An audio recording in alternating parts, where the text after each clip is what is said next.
মাননীয় মোহাম্মদ আইজুদ্দিন শেখ এবং এই ইমান আলী আইজুদ্দিন শেখ মাননীয় আজকে দেখো যে একাই অনুষ্ঠানটা করতেছে, তাই আইজুদ্দিন শেখের চরণে আমার শত শত সালাম ভক্তি রেখে আমি শুরু করছি আজকে মামা ভাগ্নের জারি ও কবি গান। এই মামা ভাগ্নের জারি ও কবি গান পরিচালনায় আমিনুল ইসলাম ও তার ভাগিনা কফরুদ্দিন সরকার, দিনহাটা নয়ারহাট। তাই আজকে এবার পালাখানা শুনতে পারবেন হযরত বিল্লাল রাদিয়াল্লাহু তাআলা আনহুর জীবন কাহিনী। তার আগে আমি একটু সনাতন ধর্মের ছোট্ট খণ্ড বলে পালায় চলে যাচ্ছি। আপনারা সকলেই দোয়া আশীর্বাদ করবেন। কথায় ভাষায় যদি ভুল করে থাকি নিজের ছেলে এবং ছোট্ট ভাই মনে করে ক্ষমা করবেন। তাই আমি প্রথমে একটি গান গাচ্ছি, ভক্তিমূলক গান, হিন্দু এবং মুসলিম দুই শাস্ত্রের একটি ভক্তিমূলক গান। সবাই একটু শুনে যায়। আজ এই সোলাডাঙ্গায় তাই আপনাদের চরণ দর্শন করতে আবার আসছি। সবাই দোয়া আশীর্বাদ করবেন। মা বোনের কাছে অনুরোধ করি, যারা ছোট্ট ছোট্ট বাচ্চা নিয়ে আসছেন দয়া করে বাচ্চাদেরকে খুব সাবধান করে রাখবে, যেন গন্ডগোল করে না, নড়াচড়া করে না, বেশি কথাবার্তা বলে না, নইলে গায়কের গান গাইতে খুব অসুবিধা হয়।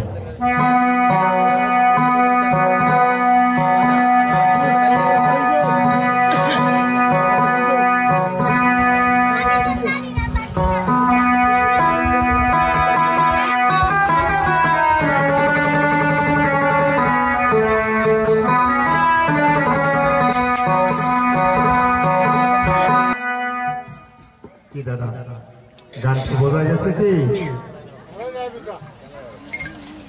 হ্যালো, কি গানে সনাতন ধর্মের দাদা আছেন কি? আছে? বসছে বোধহয় পাশে। কারণ আমি যেখানে গান গাইতে যাই আমরা সেখানে হিন্দু মুসলিম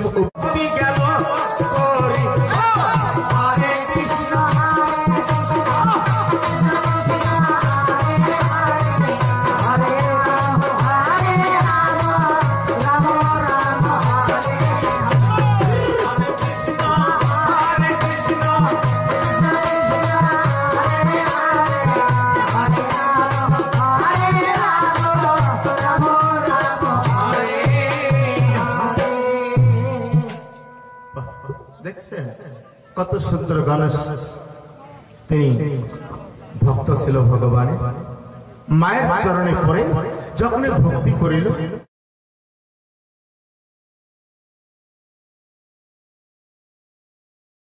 করা মাত্র মায়ের কপালে একটা তিলকের ফোঁটা লাগিয়ে দিল। দেওয়া মাত্র মা ভগবতী দুর্গা কি করলেন? গণেশের মাথায় ডান হাতখানা তুলে আশীর্বাদ দিলেন, হে বৎস গণেশ, আজ থেকে তুমি দীর্ঘজীবী হও বাবা, আজ থেকে তুমি দীর্ঘজীবী হও। যাও বাবা, তোমার জন্য ডানের সিংহাসন খাড়া পড়ে রয়েছে। যখন মা হুকুম দিলেন, অর্ডার করলেন, এবার রহিম আব্দুল রহিম বলে ডাকতো। আব্দুল রহিমের বাবা ওই যে গাছ কাটতে গিয়ে গাছের চাপায় পড়ে মৃত্যু হলো। বেচারা গরিব মানুষ ছিল। মা যদি আশীর্বাদ করে, মা যদি দোয়া করে, ওই মায়ের দোয়া মায়ের আশীর্বাদ সর্বশ্রেষ্ঠ প্রথম আল্লাহ বা ভগবান সঙ্গে সঙ্গে কবুল করে নেন।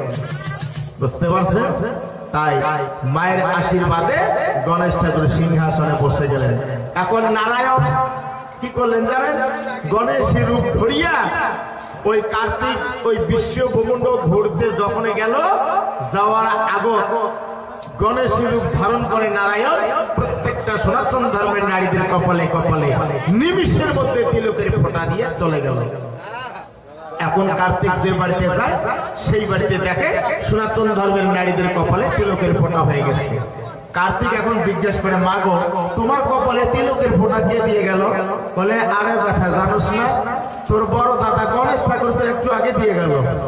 কার্তিক অবাক হয়ে গেল ব্যাপারটা কি আমার দাদা গণেশ ঠাকুর সে তো ইঁদুর সওয়ারি সে আমার আগে কেমন করে আসতে ঘুরতে পারলো অবাক হয়ে গেল এখন যে বাড়িতে যায় সেই বাড়িতে তেলে করে ফোঁটা দেখে কার্তিক আর হয়রান না হয়ে মায়ের কাছে চলে আসে আসিয়া দেখে গণেশ সিংহাসনে বসে আছে মাকে জিজ্ঞাসা করছেন মা আমার দাদা গণেশ ঠাকুর কি করে সিংহাসনের অধিকারী লাভ করলো তখন বলছে বেটা তুই কোন ভ্রমণ্ড ঘুরতে গেছিস বলছে মা তুমি না বলছো বিশ্ব ভ্রমণ্ড ঘুরতে না ওটা হলো ক্ষুদ্র ভ্রমণ্ড সবচেয়ে সর্বশ্রেষ্ঠ মহৎ ভ্রমণ্ড হলো পিতা মাতার চরণে ভক্তি দেখছেন মাই তখন বলে তোর মাকে ছেড়ে তুই গেছিস ওই বাইরে ভক্তি করতে একটা কথা বলে যাদের বাবা মা এখনো বেঁচে আছে যদি মুসলমান হন বাবা মাকে খেজমত না করিয়ে বাবা মা বাঁচি থাকলে মক্কা মদিনা যাবেন হজ করবেন কোনো লাভ নাই কোনো লাভ নাই টাকা খরচ করে খাও বাবা মা বাঁচি থাকলে হিন্দু ভাই গয়া কাশী শ্রী বৃন্দাবন যাবেন কোনো লাভ নাই বাড়িতে তোমার মক্কা মদিনার নেকি বাড়িতে তোমার গয়া কাশী শ্রী বৃন্দাবন গেলে যে পুণ্য হবে সেই পুণ্যের কাজ বাড়িতে নেকির কাজ বাড়িতে যার বাবা মা এখনো পর্যন্ত বেঁচে আছে বাবা মাকে যতক্ষণ সেবা ভক্তি করবেন না ততক্ষণ কোনো পূজা পর্বত নামাজ রোজা একটাও কবুল হবে না কথা বোঝা গেছে তাই বলতেছি আগে পিতা মাতার চরণে সালাম ভক্তি করো তারপরে ধর্ম করো ইবাদত করো এইগুলো হলো জারি গানের কথা দাদা এই কথাগুলো ড্রেস ধামাকা পাবার নাম ভাবাইয়া বললে গেলে পাবার না তাই এবার দেখো আরো অনেক কথা আছে মানিলে পাহাড়ের সমান না মানিলে ভসি বাপনা দুইটা রাস্তা যারা যেটা খুশি আপনারা যতক্ষণ থাকবেন আমরা কতক্ষণ চালাবো আপনারা কেউ গন্ডগোল করবেন না উঠাউঠি করবেন না পালাটা সামনে আরো বিশাল সুখে পড়ে যাচ্ছে তাই আমি অল্প একটু আমার ভাগ্যের কথা বলে যাই আমার কথা কি বলছে জানেন আমি বলে এত বড় হচ্ছি বিয়েও বাতি করছি আমার বলে জীবনে বাচ্চা কাচ্চা হয় নাই আমার স্ত্রী যা বলে বসি দেখছেন অরিজিনাল কথা অরিজিনাল চেষ্টা করো ভাই তুই ভাগিয়ে না তো ফাড়ি ভালো হয় কি আছে আহম্মকের বেটা কোনটা ভাই শুনেন আসলে ঘটনাটাও বের হইতে কিন্তু কি ভাই কথা হয় না ভাই ভাই এই দেখেন আমার সাক্ষী প্রমাণ টনটন তা বলতে উচিত কথা জানা ওরে মোর সোনা সর্বপ্রথম আমার যে মোবাইল কিনছে মোবাইল কিনিয়া দিল্লি গেছে ওই কপির ভাগ্নি আমার তুই দেখছে দিল্লি গেছে দিল্লি থেকে বাড়িতে একটা মোবাইল দিছে এবার একটা মোবাইল ধরে গেছে দিল্লি থেকে 1 মাস 2 মাস 3 মাস বাড়ি এসে আসি নাই ইয়ার বউ কোনা মানে আমার বউ মা থাকলে বউ করে পাবো ইয়া আও সুন্দর ধরে একটা ব্যস্ত হয়েছে এই মাইনার ঘর এই ঝগড়ির ঘর আও করে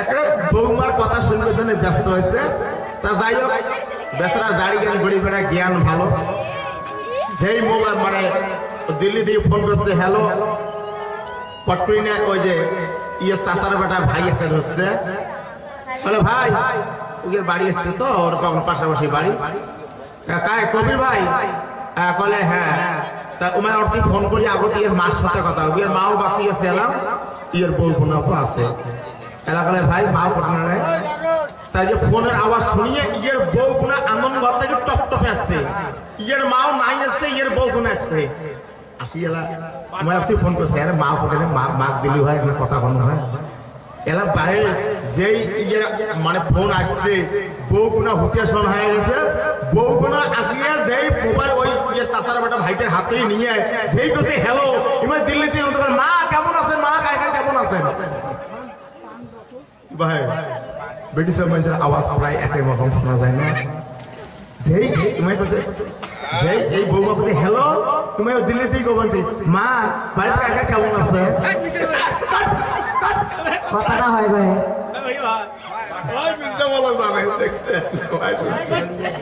আহম্মকের বেটা মিথ্যাটা হয়ে আছে ফোন করে জিজ্ঞেস কর কান ওটা উল্লে পুষ্করা করে নাই মানে বউ কোনাও কথা কবার জন্য হামলে এসেছে মা ভাই কাকা কেমন আছে মিথ্যাটা গরম হয়ে আছে যা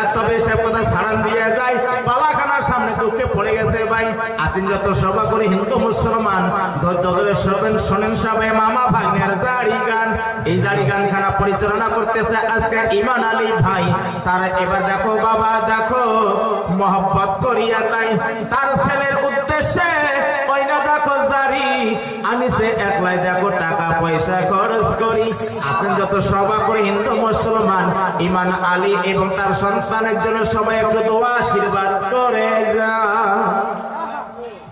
শোনেন মজার জারি, আজকে আমরা মামা ভাগ্নে তোমাদেরকে যতটুকু উপহার দিতে পারি।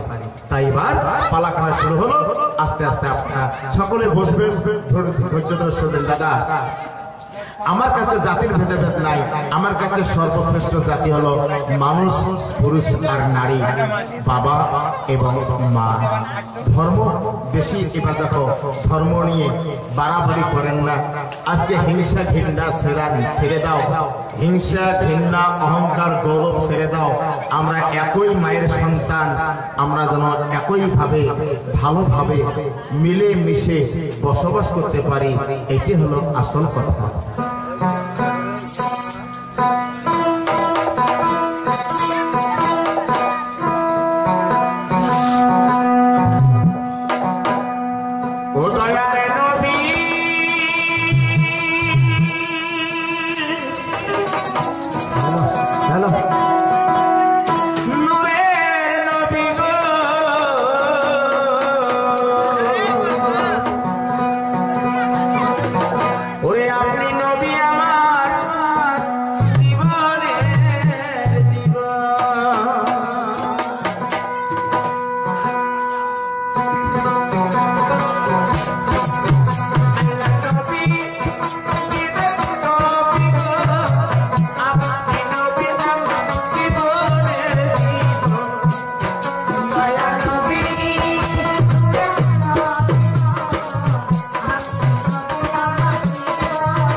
বুঝতে পারছেন?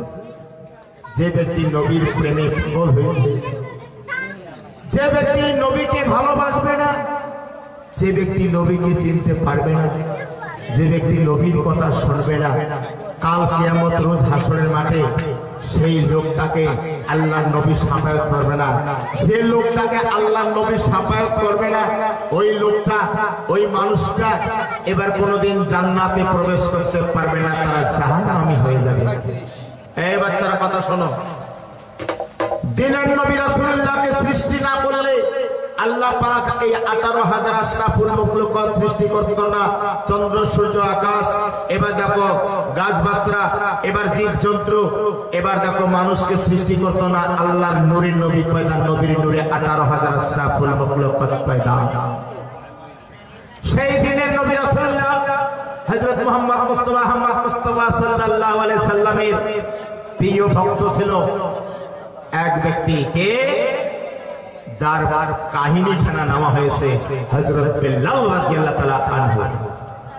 হযরত বিল্লাল রাদিয়াল্লাহু তাআলা আনহুর বাল্যকালে নাম ছিল, তাকে ডাকা হয়েছিল হযরত আব্দুল রহিম। আব্দুল রহিম বলে ডাকতো। আব্দুল রহিমের বাবা ওই যে গাছ কাটতে গিয়ে গাছের চাপায় পড়ে মৃত্যু হলো। বেচারা গরিব মানুষ ছিল, দিন করতো দিন খাইত, কিন্তু তার মা হযরত আব্দুল রহিমের মা ওই এই শিশু সন্তানকে নিয়ে, হযরত আব্দুল রহিমের বয়স তখন 7 থেকে 8 বছর হলো, শিশু সন্তানকে নিয়ে কোথায় যায়? একদিন, 2 দিন, 3 দিন পর্যন্ত বাড়িতে এবার যখন আগুন জ্বালালেন না, কোন ব্যক্তি এক মুষ্টি খাবারও দিলেন না। 4th দিনের বেলায় আব্দুল রহিম বলছে, মা মা আমি যার ক্ষুধার জ্বালায় বাঁচি না, মা আমাকে খেতে দাও, আমাকে খেতে দাও মা।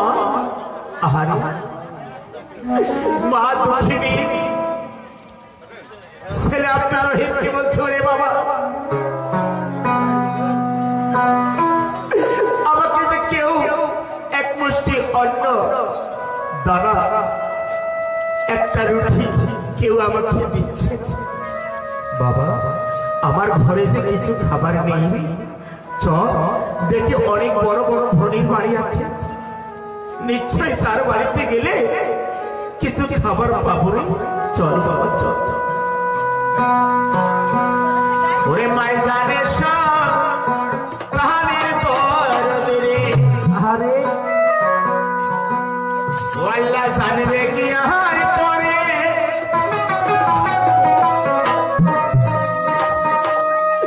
ওরে মায়ের মতো ধন হবে না, ওরে বাবা এই বাবু সংসার, আরে